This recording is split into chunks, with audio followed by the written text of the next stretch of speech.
Parce que quand on souffre à fond, qu'on est au fond du gouffre, on se dit toujours « Waouh, mais les gens, ils ne comprennent pas ce que je vis. Ils n'ont pas conscience, ma souffrance est plus grande que les autres. » On compare. Et cet ego passe son temps à tout comparer. Et ça amène forcément que de la déception. Parce que même quand on est centré, qu'on a des objectifs, par exemple, il y a des gens qui ont des quêtes spirituelles, des chemins de vie, et qui me disent « Oui, mais moi, j'aimerais bien en être à un niveau plus élevé. » Il n'y a pas de niveau, il n'y a pas de compétition, il n'y a pas de course. La personne qui me dit, et ça m'est déjà arrivé d'ailleurs, « Je n'ai plus d'ego », en fait, c'est la manifestation de ce qu'on appelle l'ego spirituel. C'est un ego qu'on a déjà travaillé et qui va nous amener à adopter d'autres codes. On va avoir tendance à se réfugier derrière des attitudes et des comportements qu'on a vus.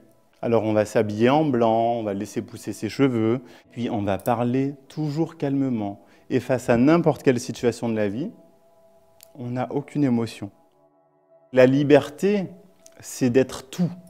Un jour, je peux m'habiller comme un grand sage. Et le lendemain, je peux aussi me mettre en costard-cravate. Qu'est-ce qui empêche l'un ou l'autre? Pourquoi je dois m'habiller tous les jours de ma vie de la même manière? Pourquoi je dois être sage tous les jours de ma vie? Par exemple, s'enfermer dans ce rôle de sagesse. En toute situation de la sagesse? Ça veut dire que même si on voit des enfants qui jouent dans un parc, on ne peut pas se dire « bah tiens, je vais jouer au foot avec eux ». Parce que, non, je suis sage. On s'enferme dans le paraître, mais un paraître qui est le paraître du regard des autres, mais surtout le paraître du regard de soi sur soi-même. Et en fait, on s'enferme littéralement dans une prison. Ce rôle qui nous mène la tête dans les étoiles, l'esprit qui voyage, mais qui oublie que nous sommes incarnés sur Terre. Et qu'on a des pieds qui doivent rester au sol, on doit rester centré, on doit rester ancré. Où est passé le bonheur d'apprendre? Où est passé l'émerveillement d'expérimenter des situations? Cette manière de penser que le corps spirituel ne veut pas vivre dans la matière. Ça crée beaucoup de tabous d'ailleurs, ça crée des tabous d'amour, de sexualité, ça crée des tabous liés à l'argent, liés aux biens matériels, finalement, parce qu'on va rentrer dans ces rôles de grande sagesse, de grande bienveillance, et finalement, on va même plus se permettre d'avoir des émotions du tout. Parce que notre tristesse, il ne faut pas la faire ressortir. Si on se met en colère, on n'aura plus l'air sage. On refuse de vivre dans la société, on refuse de vivre le mode de vie qui nous appartient. Et là où ça devient extrêmement dangereux, c'est quand on commence à avoir ce sentiment de détenir la vérité.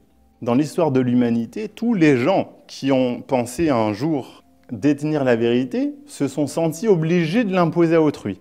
Ce n'est pas la religion, ce n'est pas la spiritualité qui crée des conflits. C'est l'humanité des gens qui l'utilisent.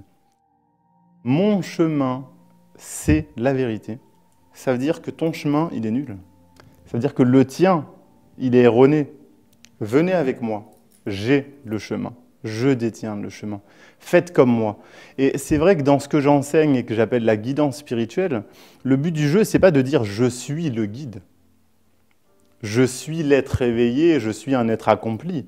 Le but, c'est d'amener chaque personne à suivre son chemin. D'ailleurs, dans la santé holistique, on rejoint absolument cette idée que chacun doit être autonome et maître de sa santé.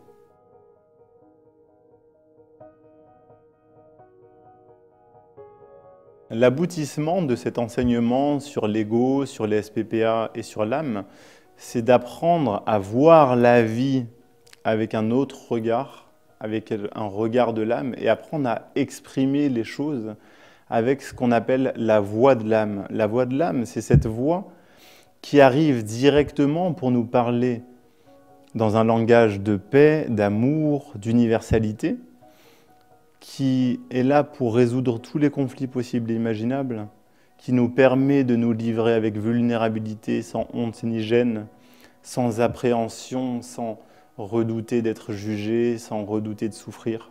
Et c'est cette voix qui nous permet aussi de filtrer les messages. En fait, lorsqu'on est connecté à son âme, on n'entend plus les phrases telles qu'elles doivent nous faire souffrir, mais telles qu'on doit les entendre, tout simplement parce que notre interlocuteur n'a pas appris à les dire d'une manière saine. Pour prendre un exemple, si quelqu'un me dit Gwen, j'aime pas comme t'es habillée, finalement, mon ego, il va me dire ouais, de quoi tu te mêles? Mais mon âme, elle va me dire oh, c'est mignon, il se soucie de mon apparence. Quand quelqu'un nous dit t'étais où? Qu'est-ce que t'as fait? Finalement, c'est juste un langage de l'ego qui signifie qu'en fait, on n'ose pas parler avec notre âme, qui elle dirait je me suis inquiété pour toi hier parce que je savais pas où t'étais. S'il te plaît, j'aimerais que tu puisses me rassurer la prochaine fois que tu pars. Et en fait, on ne sait plus parler sainement, avec amour. Donc on exprime tout dans la souffrance et dans le conflit. Donc cette voie de l'âme, elle permet de résoudre tous les conflits possibles et imaginables. Tout simplement parce qu'on ose montrer sa vulnérabilité, on ose montrer son amour, on ose être bienveillant pour tout le monde en fait. Et ça, c'est juste fabuleux. Je pense que c'est absolument un chemin de conscience, un chemin spirituel, de vivre en paix les uns avec les autres, non pas en faisant semblant, en disant « ça ne m'appartient pas », mais justement en prenant sa responsabilité et son pouvoir co-créateur de dire « je suis responsable de tout ça, j'ai un rôle à y jouer, qu'est-ce que je peux faire à mon échelle ?» Peut-être que je vais faire quelque chose de fantastique pour l'humanité, peut-être que je vais juste apporter une petite pierre, mais dans tous les cas, je serai heureux d'avoir fait ce que j'avais à faire, ce qui est juste pour moi et ce qui est juste dans l'instant présent. On ne risque rien quand on écoute son âme. Les êtres humains ont perdu le lien qui leur permettait de s'exprimer avec amour. Donc ils ont appris à développer d'autres modes de communication, d'exigence, de souffrance, de soumission, de rapport de domination, de rapport de force, alors qu'au fond, tout est de l'amour. On n'ose plus dire les choses avec son cœur. Quand quelqu'un nous dit « j'en ai marre de toi », ça veut juste dire « tu m'as fait du mal, j'ai peut-être besoin d'un peu de solitude, mais c'est aussi parce que je t'aime que vaut mieux qu'on s'éloigne un moment ». C'est intéressant de se dire qu'on apprend de chaque chose tous les jours. C'est un vrai travail sur soi d'apprendre à se relier à son âme, d'apprendre à s'exprimer avec. C'est comme si tout s'éclaire. On apprend à résoudre les conflits autour de nous. On réalise à quel point la situation de certaines personnes peuvent être compliquées. Et on apprend à les gérer avec elles. Oser voir quelque chose de fantastique dans chaque opportunité de la vie. Oser nous émerveiller et oser le verbaliser. Oser nous dire les uns aux autres, tu es quelqu'un de merveilleux. Tu es quelqu'un de fantastique. J'ai beaucoup souffert quand j'étais enfant du fait que mon père ne me disait pas qu'il m'aimait. On attend des autres.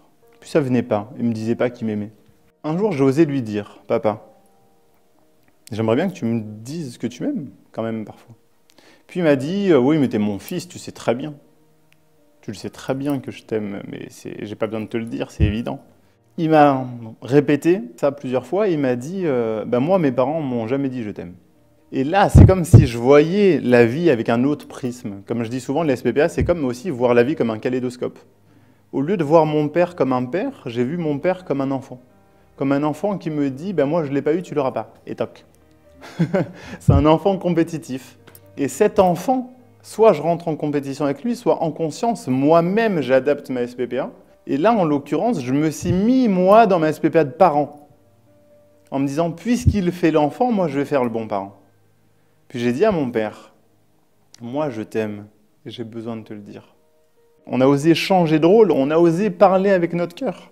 Et c'est juste grandiose de pouvoir nous dire qu'on a ce pouvoir guérisseur les uns sur les autres. Et il y a quelque chose de très générationnel aussi, c'est que je trouve que les générations précédentes étaient beaucoup dans la répétition des schémas familiaux, alors que là on se retrouve dans une génération où les jeunes d'aujourd'hui osent sortir des croyances qui ont été générés de père en fils, de mère en fille, et prendre leurs responsabilités et commencer un travail de conscience sur eux. Je trouve ça extrêmement encourageant pour l'avenir, pour notre avenir en tant qu'individu, pour l'avenir de l'humanité, pour l'avenir d'un pays, pour l'avenir d'un continent. Ça m'amène forcément à croire réellement que le meilleur est à venir et qu'on va vivre des choses grandioses tous ensemble. Donc je sais que j'ai un côté rêveur, utopique, mais en même temps, si j'écoute mon âme, j'entends que des messages de rêve et d'utopie, de monde, de lumière, de monde d'amour, dans lesquels on sera tous soucieux les uns des autres, on sera tous co-responsables et co-créateurs de notre vie. C'est de nous dire qu'on va arrêter de répéter. On va arrêter de croire qu'il ne faut pas prendre d'initiative, créer de la nouveauté, avoir peur de l'inconnu. Et nous dire, mais j'accueille tout, j'accueille la vie, j'accueille l'inconnu, j'accueille l'innocence. J'accueille tout ce qui se présente à moi parce que je suis moi dans la création, dans la co-création d'une bienveillance.